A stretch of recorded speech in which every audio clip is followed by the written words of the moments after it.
And we continue. Audio should be decent. Check, check. All right. So one day with back strain is the one day I decide to sit on a cold, rainy stone ground. But hey, so I mentioned that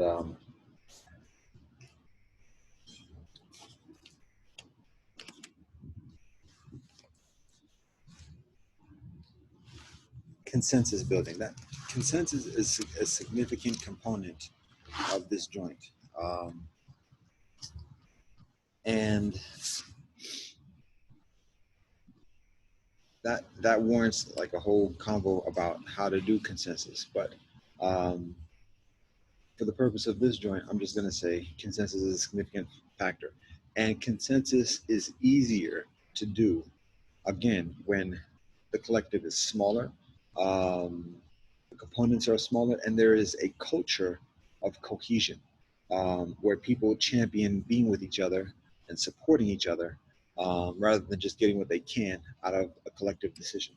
Um, so again, a significant component of consensus building is delegation.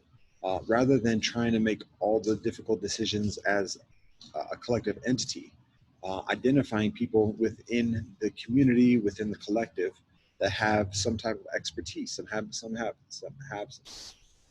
type of experience, have some type of interest or willingness to make decisions about the topic being deliberated upon, and delegating the actual decision, the details, or at least a report to an individual or a group of individuals, a committee for that process. And that's nothing new, but it's a significant component of consensus building, but also not even just decision making, but carrying something out.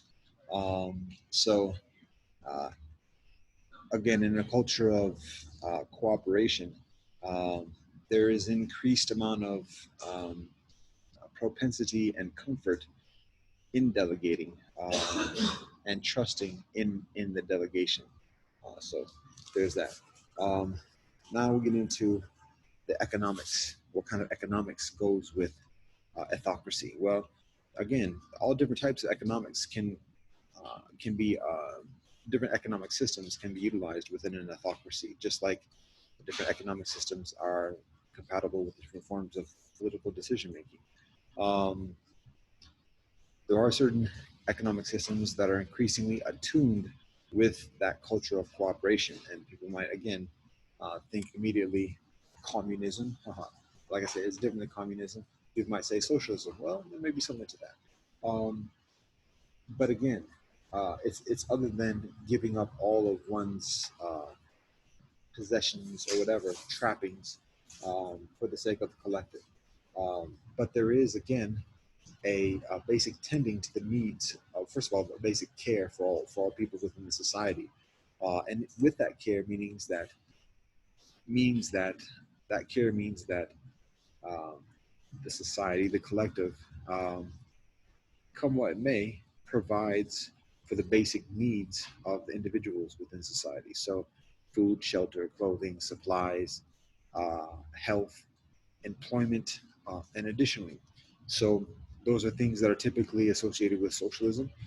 It's supposed to exist within capitalism as well. Um, but those are things that are paramount within an autocracy because, again, that's part of the nature of and the culture of cooperation.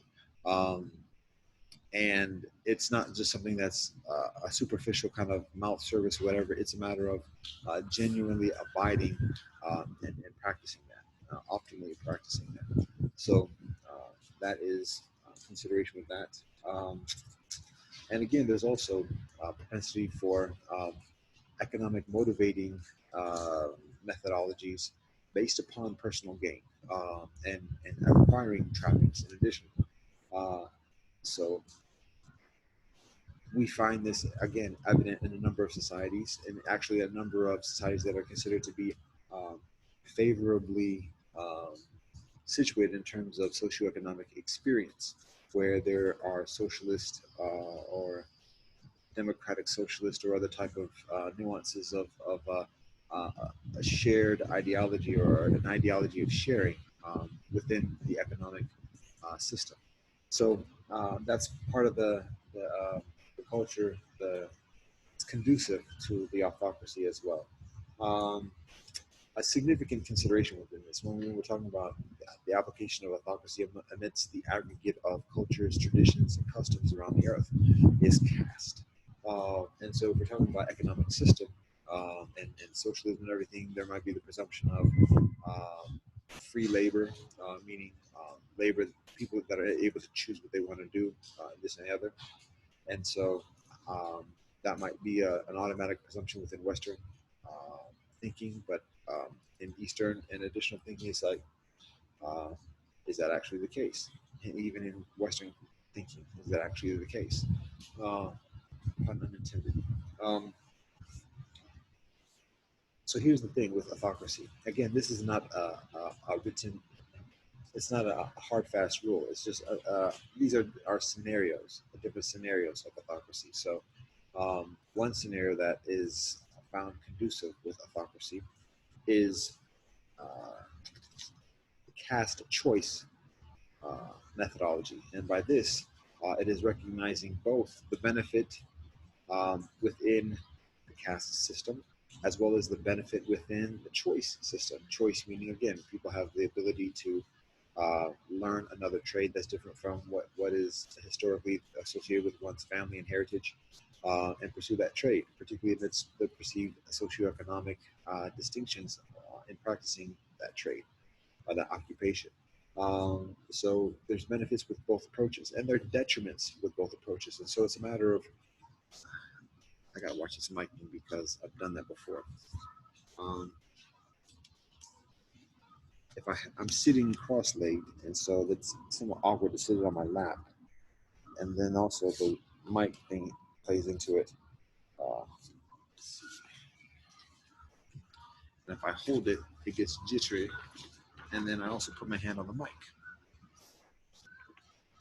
So I have a backpack, and then it's elevated and situated, and we're graduating, kind of, sort of.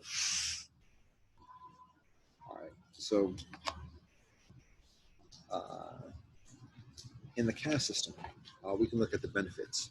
Um, one of the benefits is that there's structure, there's reliability, there's a known way of doing things. And so that is easier to transfer from generation to generation. Um, we learn significantly from our parents in comprehensive ways. And that's also conducive in learning a craft, a trade, seeing our parents do it day in, day out, so that by the time we're actually very young, we know how to do that very much. And so that's beneficial. That reduces the amount of necessity of training and education to start somebody from scratch and learning how to do something. And so that's very it's efficient, and it helps productivity. It helps establish trust and reliability. People know the reputation of a family or a clan, and additionally, because it's the ways the techniques are inherited and transferred. So it's very conducive for that. Um, the detriment is that there's rigidity. We get into these situations of division and emerging hostilities and inflexibilities that become increasingly um, irrational with within consideration of the continuing evolution of society, of life, um, and people. So that causes schisms where entire new ways emerge through those cracks. And so those are some of the pluses and minuses with the caste system. Now with the choice system, again, the benefit is flexibility, a certain openness, and that welcomes and adjusts society for people to be um, pursue uh, service that is optimally fulfilling and meaningful for individuals. And there's, at least on paper, there's less tendency towards the rigidities of division, divisiveness, because people can fluctuate up and down, left and right amongst the occupations and the socioeconomics that are gleaned from the occupation side. But again, the negatives with that is costly, um, and it can be indulgent when we look at the notion of personal liberty.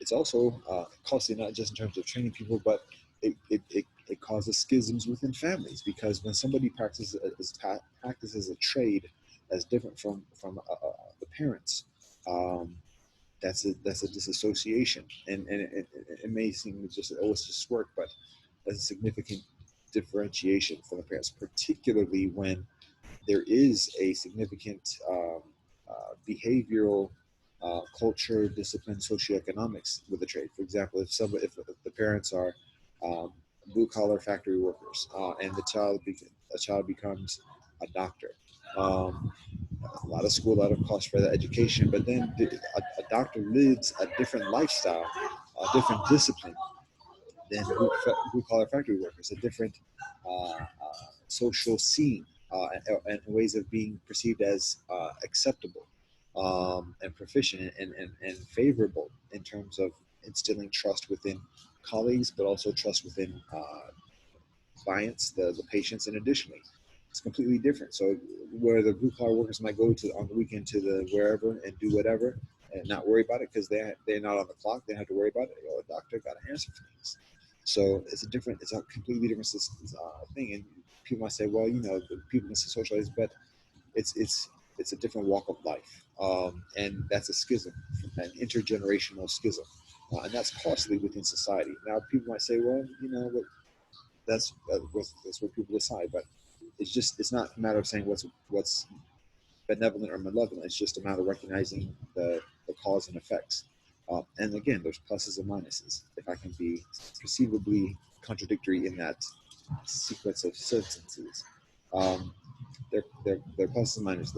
They're benefits and detriments, to society within each methodology. So the consideration here with the autocracy is providing for both. But before getting to that, even, the consideration, again, recognizing the well-being of all within society, is that when all are truly cared for within society, then the socioeconomic implications of occupation become less severe. It becomes less of like a desperate plight to make it within society by getting an education and getting a nice job, because people are already secure with their prospects, regardless of what one does. And so through that, there's less, not even just motivation, but less fear, um, and prodding towards socioeconomic ascension, or as somewhat of a patronizing kind of binary to perceive that in. But that's what a lot of people's familiarity is at the moment. So the point is that when people are cared for, people are less concerned about um, making a lot of money or getting a lot of prestige, and rising through perceived hierarchies within society. And so there's an increased amount of emphasis on just doing job, doing service, and contributing to the well-being of the collective. And so in that culture, that decision between caste and choice um, has less significance, has less um, uh, impact, because there's less of a difference amongst the caste and amongst the from the choice. Um, Now, there's also the consideration of the holiness that is perceived within the occupations, and that's obviously how a lot of castes are established historically and continually. Certain jobs being perceived as less holy than other jobs, Um, that's another conversation as well. And in that conversation, there's the consideration that there's holiness, sacredness, meaning, importance, and necessity within every job. Otherwise, why does it exist? So there's a consideration of that within that culture of cooperation. There's an increased amount of recognition and respect for that holiness. And so again, um, the divisiveness, the severity between the distinctions of labor and service are um, are subdued, are quelled, are minimal. So there's that. Um,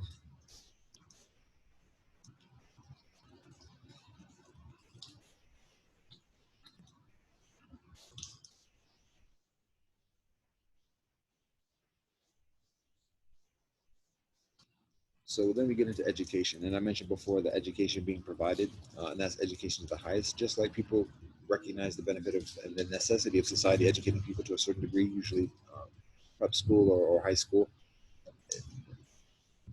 that same principle applies to the highest degrees of education. Um, so there's that, but also the way the methodology of education. For example, instead of the teaching of military battles, and this again, this is a nuance. This is a scenario rather than the hard fast rule, but this gives additional amount of tangibility and palpability within the conceptualization.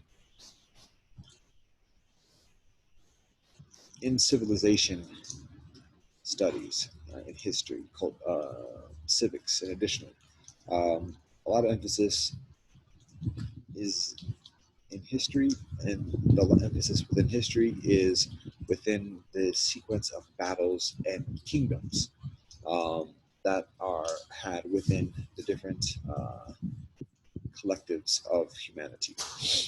So there's certain relevance with that, but it's a limited scope, and it also provides an excessive amount of significance on that methodology of conflict resolution. So instead of focusing on militaries and military conquests, consideration is uh, focusing on innovations, inventions, and understanding how those inventions influence society, provide advantages economically, militaristically, socially, religiously, and additionally. But identifying, again, conceptual inventions or revelations, but also physical, material, and methodological inventions and innovations, and having a better intuitive understanding for humanity, for civilization, for the earth within that context, and then applying that within society and championing that within the endeavors of society. So that's a significant distinction. And then also pluralism within autocracy, because as humanity, as the earth, as humanoids continue to evolve in this realm of samsara,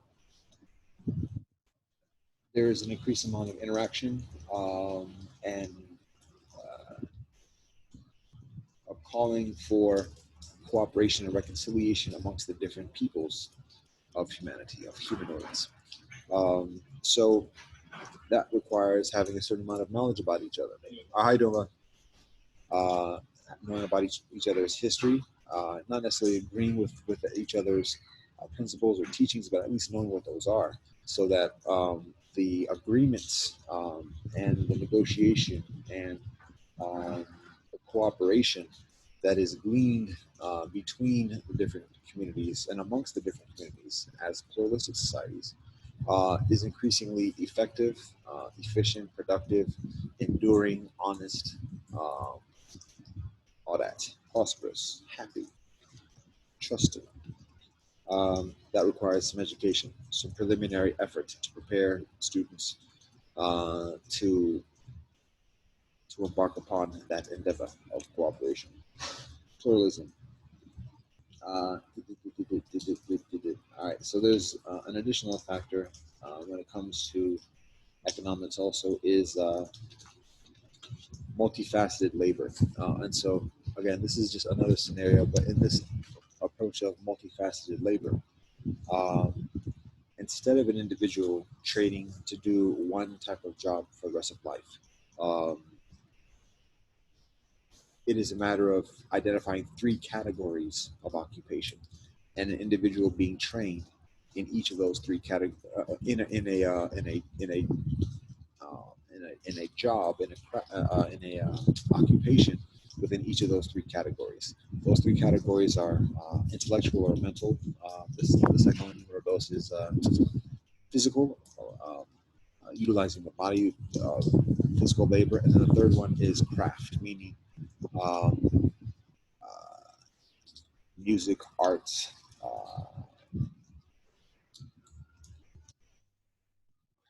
making, something along those lines.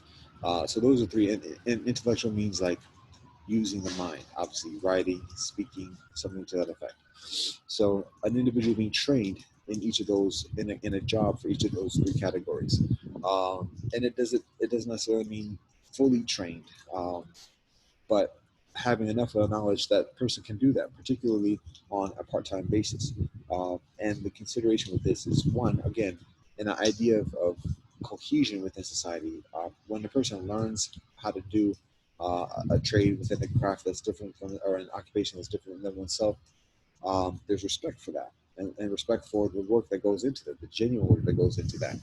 Um, so that helps to strengthen the respect that people have for each other and what each other does. And again, having the knowledge of what each other does, um, but also being multifaceted, um, and being able to apply the lessons, the wisdom, the knowledge set from the knowledge set from one occupation and one type of occupation to another occupation. And there are practices like this that already go on. I mean, we talk about like community service requirements that a lot of companies have, and service learning and stuff like that. Um, that kind of touches upon the idea, but this is increasingly systemic. It's increasingly cultural, and it's increasingly intentional in terms of its effect in practice. We can liken it to um, uh, the actually in certain militaries, there being like the requirement of doing certain training on weekends for certain skill set, and additionally, but and that might be the better word to utilize the skill set. Um, and somebody might be trained significantly in one, but and minor in two others. But in those three categories, there's an additional amount of respect, cohesion, and benefit that's gleaned through that uh, multifaceted labor approach. And we're going to do a glean counter for this convo today. Um, Probably over half a dozen at this point. Um, so that's economics. We go on to a few other additional components of uh, the ethocracy. Um, Again, ethocracy is the political methodology. I just shared some ideas about the economic methodology that coincides with ethocracy. Um, there's also additional components. One being clan system, and for some, that notion of clan might be antiquated, might sound rather dated. However, it's still very applicable, um, and um, we can consider that um, the United States Constitution is predicated upon clan system. From the Haudenosaunee, the Guyana-Goshawa of the Haudenosaunee, the Iroquois Confederation, and the Law of the Great Peace. A significant component of that Law of the Great Peace and the division of powers is actually predicated upon a clan system. And within that clan system, um, the matriarchs of the clan are the ones who decide who becomes the chief to represent tribes in the tribal council. Those chiefs being the men. Um, so, whilst to the cosmopolitan postmodern intellect, the idea of a clan system might sound again archaic. Um, I invite at the consideration of the relevance of matriarchy amidst the culture of feminism and counter-feminism, um, the tradition of the ancient practice of matriarchy, and its balance with patriarchy, um, and the methodologies, the different options um, through which that balance is uh, optimized. So I'm gonna leave it at that. Uh, Now, in terms of religiosity, um, again, this is a political system. There's compatibility with a number of different religions, and religious leadership might take issue with that assertion, but it's actually probably increasingly compatible to religiosity, the different religiosities of the earth, as much and even further than uh, democracy and capitalism and socialism and communism and all the isms, monarchyism, and all that. Um, so it's a political system. It's other than a religiosity in and of itself. But we can look at some comparisons of methodologies of identifying um, authority within different religious traditions and communities. We can look how authority is identified, how it is established and recognized and practiced within different religious communities according to different religious teachings and traditions. So, in the tradition of Israel, there is the example of the Levim and the Kohanim. The Levim being the sons of Levi, one of the 12 Dosei sons of Israel. So basically, it is a hereditary inheritance of leadership. And these are defined as the priestly caste or the priestly tribe of the 12 tribes. Um, and one is born into it. So that's how the status is conferred. And then the duties include doing the ceremonies, doing offerings, identifying or interceding within um,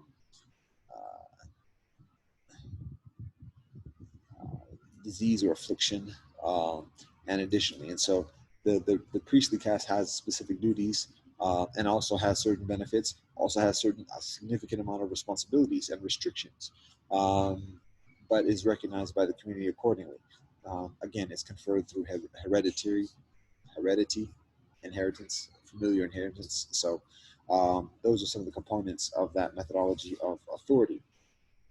Um, we can look at Jain tradition, and um, to be honest, my familiarity is fairly modest, but from what I know, what I understand, what's communicated to me, within Jain tradition, one first is how one is a Jain is just by identifying as a Jain, and agreeing to the precepts that come with Jainism. So in terms of the threshold of entry, it's personal volition and proclamation. And then in terms of establishing or ascending through the hierarchy of authority, there is a there are vows, and actually the idea of the vows of the autocracy are also gleaned from this practice in addition to other practices from other traditions. But there's the Mahavrata and there's the Anivrata. So the Mahavrata is the great vow, which means like strict adherence to certain precepts. There are 5 principles. And then there's the Anivrata, which is or Anivratas, which are the limited vows. And so the limited vows involve like less stringent practices. So that allow for one being a householder. The Mahabharata involves being celibate and living on an austere life. The Anivrata provides for marriage and household lifestyle and additional freedoms that enable the individual, the practitioner, to engage within society directly. Um, but then there's the laity that doesn't necessarily take a vow, but still is part of the community that supports the work of those who are increasingly observant or quote unquote orthodox. And that's a little bit of a misnomer to describe. But anyways, that's one of the methodologies or the that is the approach towards authority within Jain tradition. And rather than again hereditary, it is obviously passed from one generation to the next, from parents to child, but it's a personal volition, it's a personal decision and proclamation in terms of belonging within the community, but also belonging or ascending through the hierarchy. So there's that. Sikhism, that's a combination between Sikhi and Sikhism, is uh, similar to what I described with the Jain. And specifically, I referenced the Khalsa, and the Khalsa again is the distinction amongst the Sikh community, where an individual takes a vow to practice an increasingly austere set of principles and ethics within the Sikh community. And again, there are rights and responsibilities that are associated with that. And again, it is an individual. People are encouraged. There's an encouragement for that, but it is an individual uh, proclamation and decision. Um, we can look at Christianity, um, and so there are a number of different methodologies of social, or excuse me, of authority and hierarchy within the aggregate of Christendom.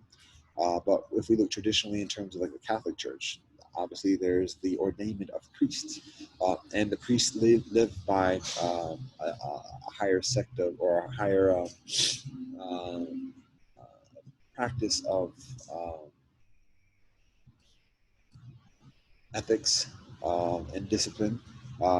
There's ordination, and so ordination is a process of personal volition, but also recognition and like going through a process of being recognized accordingly. So it's other than hereditary. Can I say that hereditary? Okay, hereditary, um, but it does involve a certain amount of sanction within the established authority as it is. So it's other than just making a proclamation and there it is. It's a matter of being going through a recognized process to be a recognized authority. And so there's a certain amount of exclusivity there. And people can talk about the politics within the Catholic Church additionally, but just in terms of methodology of authority, there's that. Uh, Hindu. When we talk about Hinduism, we talk about caste and the four major castes and the Dalit as well. Um, and again, again, it's hereditary.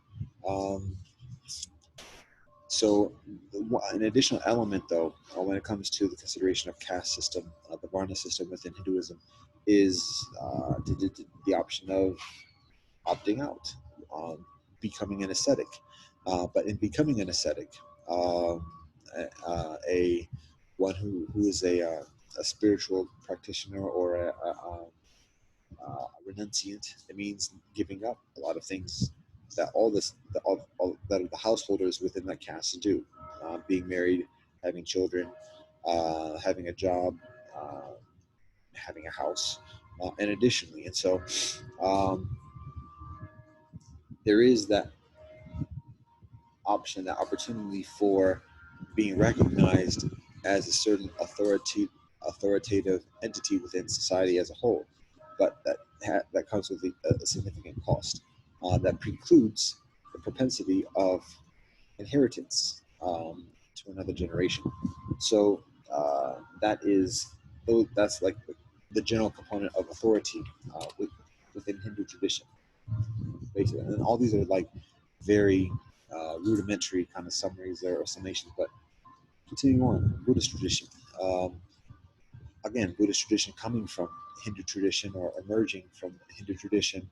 Um, the emphasis is on the practice of the asceticism, becoming a bodhisattva, tathagata, one who gives up the household state in order to practice and concentrate upon spiritual austerity and moksha and nirvana or nibbana. in the Pali. Um, so even within Buddhism, and even amongst, again, that's personal volition, is other than hereditary, um, and there is a certain amount of symbiosis between the collective of monks and the laity, because the laity supports the monks through the offerings, the beggars, for filling the beggar's bowl, and the monks provide the service of guidance and teaching of samadhi, and additionally to the laity. But there's a recognized authority that laity has within the practice and the discipline of the monastics. So, uh, that being said, there's also a certain amount of hierarchy within the, the sangha, or the collection, the collective of monastics. And again, there are a lot of different sects, a lot of SECTS, and a lot of different schools, and methodologies for organization and practice. And additionally, so, but the point here in terms of authority is that it is determined through, again, personal decision, and there's ordination process as well. There's certain requirements that are involved in the ordination process, similar to the Catholic Church, but it's not hereditary, and there is a certain amount of balance of influence and power between the monastic.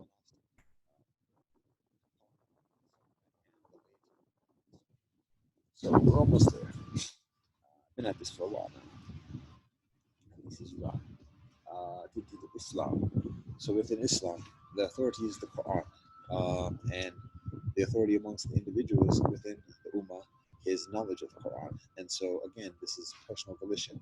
Um, this is a matter of study, and then the community recognizing the efficacy of that study through the practice and the sharing of that study from the individual. And so the imam, rather than being a hereditary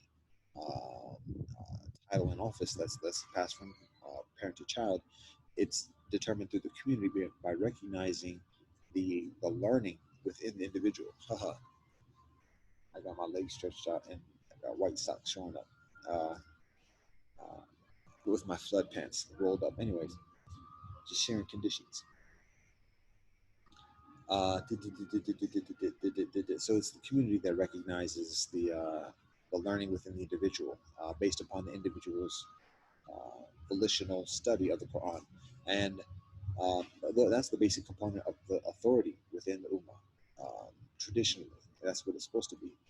That's what's taught. Now, that being said, obviously there's schools because people go to learn, go to madrasa and study the Quran, commit the Quran to memory, recite it, learn fiqh and the law, and learn hadith, and additionally, and so become increasingly knowledgeable. And so when we have these type of institutions, there become hierarchies within these institutions as well, and even rivalry or competition or whatever else. And my point is not to get divisive, but uh, the effective methodology of authority is what I just described. And then the effective mechanics or the nuances of authority um, are um, the word trickle down, or emerge from that basic uh, methodology of authority. So I leave it at that. Again, it ain't hereditary per se, but obviously when a parents practice and teach a child, that has influence. So um, the one other thing, the other tradition I'll share is Tao Te Ching. Taoism. What's the nature of authority? Haha. And actually, one of the reasons why I particularly include this is because in Taoism, there's an absence, at least according to the Tao Te Ching that Lao Tzu shares, there's an absence of a definitive uh, system of authority per se within amongst humanoids or within humanity. But Lao Tzu does talk about leadership, does talk about governance, and additionally, and so it's just a matter of understanding the nature of conditions, the nature of the environment, the nature of people, and the behavior that can be observed and expected according to that nature. And one of the reasons why I say, even though Lao Tzu gives a lot of description and teachings about governance and teaching, there's an absence of a definitive system of authority or governance, because recognizing that um, amongst the different peoples of the earth, there are a lot of different natures. There are a lot of different ways of behavior. There's a lot of similarity, but there's differences. And so um, it's a matter of the way accounting the Tao, accounting and being each of these, rather than any one specifically. So every system of authority and political decision making is Tao, or comes from Tao, I should say. Um, that being said, I will share one anecdote that's in one of the chapters of the Tao Te Ching, which says that the highest form of leadership is the leader that you ain't know you got. How about that? Because they're humble. They don't look for attention. They don't try to be domineering. They share wisdom. They share teaching, even particularly by just what they do. You observe it, you're like, yo, that's kind of nice. And you continue on doing it. And it's influencing you in ways you don't even know or recognize, because that's the nature. That's the nature of the efficacy. It's subtle. It's subliminal. It's enduring. Um, and so that's the highest form of leadership. So if you want to build a system off that, haha, go to it. Um, the next highest form of leadership, in according to Lao Tzu, in this teaching, is the ones that you do know, that you like and champion. So, we're fortunate with that too. Um, so, anyways, that's much of it. Um, I've been at this for a while. I still have some additional notes, but I'm gonna leave it at this for the moment. I will share, like, with Lange.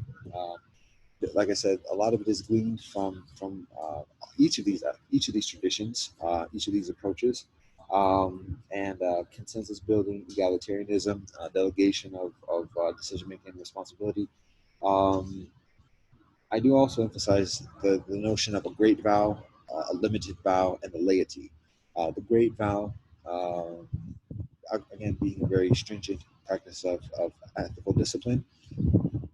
The limited vow being a vow by the householders that enables people to support the austere practices of those who take the great vow, but also allows the householders who take the limited vow to interact and cooperate and to build with laity and with the aggregate of other societies. Um, and then there's the laity. And so the laity, amongst the laity, there's like a 4 degrees or 4 levels of, like, it's difficult to give a category or a specific term to describe this, but there are 4 ways of um, contribution or standing or something to that effect within society, based upon what the laity does. So if the laity doesn't take the great vow and it doesn't take the limited vow, then there are other ways of, like, ascending amidst, or the recognition, let's say, or the standing within amongst the aggregate of society. And the Buddha actually shares this within the Digha Nikaya, one of the suttas of the Digha Nikaya. And so what the Buddha does is describe 4 ways that, like, a succession of 4 different methodologies of contributing to the community, particularly contributing to those who do take the great vow, or the limited vow. Um, 4 degrees of those type of contributions. So the lower degree, like the first level degree, is um, offerings. So just giving, like, a one-off offering, whether it's a buck, whether it's $1,000, whatever. But just here's an offering. There it is.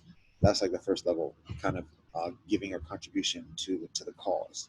The second level contribution to the cause is tithing. So where a person, like, gives regular contributions based upon what the person receives throughout the course of a year, and additionally. And so in this uh, category, there's a commitment, or an increased commitment. It's not just kind of like one-off kind of gift or whatever, of like, oh, I feel bad, so I'm going to do this, and now that's it. It's a matter of, like, an intentionality of like, I see the benefit, I want to contribute, I want to, like, continually contribute. I can only do so much now, but I'm committing to doing it continually for the cause. So, and this is evident within other traditions, within the tradition of Israel, tithing, same thing within Christianity, same thing with zakat within Islam, and additionally. But that's just like the second level joint. The third level joint is what can be considered philanthropy, when somebody is gives the tithes or gives a significant amount, but is also now giving like making large contributions to significantly contribute to the infrastructure and the services that the vow takers are doing. So, for example, putting up um, a lodging house or building a school or something to that extent. And that might seem like a one-off kind of contribution, depending on who's making the contribution. But the significant consideration is the effect that it has in the service that the vow takers are providing to the community. And so that's the third level of contribution that the laity provides to the vow takers. Then the fourth level, how about this? It don't even cost you nothing other than time and energy and thought. It's study. So the fourth kind of contribution that the laity provides is actually study, learning the ways, learning the teachings, learning the stories, the songs, the rituals, the ethics, um, and doing that. So that's the fourth degree. So that's what laity does, and so that's what we include with lange, and that's that. We also have the clan system based upon linguistic affiliation of the matriarch of the family. The more of the family and having matriarchal balance with that, as well as the patriarchy balance. Um, and as always, as we wrap this joint, I emphasize be still, be quiet, to be honest, and stack up that patience. Um, and stacking up that patience, learning our songs, our stories, our rituals, our ethics, and optimally living that wisdom and righteousness. Um, and in doing that, you might say, oh, this hypocrisy, if you do think it sounds nice or it sounds interesting, you're going to say, but it also sounds kind of frivolous. Who's going to do that? Guess what? It's being done already. The consideration is simply uh, evidencing it and then having the inclination contributing to it. So, that being said, namaste, assalamu alaikum, shalom, zajen, adios, te chakarisa, something that one love, peace.